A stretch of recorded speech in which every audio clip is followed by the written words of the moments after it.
Akizungumza katika kipindi cha maswali kwenye mkutano wa kimataifa unaojadili umuhimu wa utawala bora wa kufuata sheria katika kuchangia mafanikio ya malengo mapya ya milenia, Rais mstaafu Jakaya Kikwete amesema changamoto za kiuchumi zinasababisha serikali za nchi zinazoendelea kushindwa kutekeleza mikakati yake bila ya wahisani.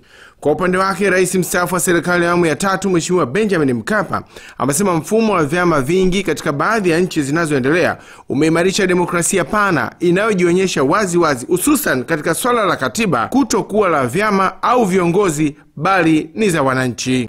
Wakizungumzia malengo mapya ya milenia, mwenyekiti wa chama cha ACT Wazalendo na waziri wa nchi ofisi ya Rais utumishi na utawala bora wamesema malengo mapya ya milenia ili yaweze kutekelezwa katika nchi za Afrika ni budi kufuata utawala bora unaozingatia sheria, hatua itakayoondoa migogoro, changamoto na kuchochea maendeleo kwa haraka zaidi. Nafasi ya sheria na utawala wa sheria katika kufanya kazi katika mfumo wa utekelezaji wa maendeleo endelevu kama mpango huu wa 2030 na 2063 utafikiwa.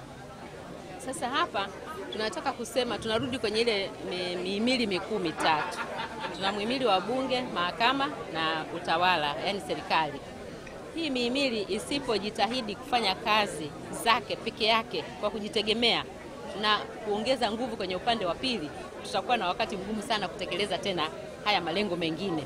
Au kuna linki kubwa sana kati ya sheria na uwekezaji. Utakapokuwa huna sheria nzuri zinazolinda wawekezaji wako, itakuwa ni ngumu kuweza kupata wawekezaji. Lakini kama Tanzania kwa kweli tunajivunia, tumekuwa na sheria nzuri zinazolinda wawekezaji na tumekuwa tukifanya hivyo kama serikali. Kila mara tunapoona kuna maboresho yanayohitajika, serikali imekuwa ikifanya hivyo.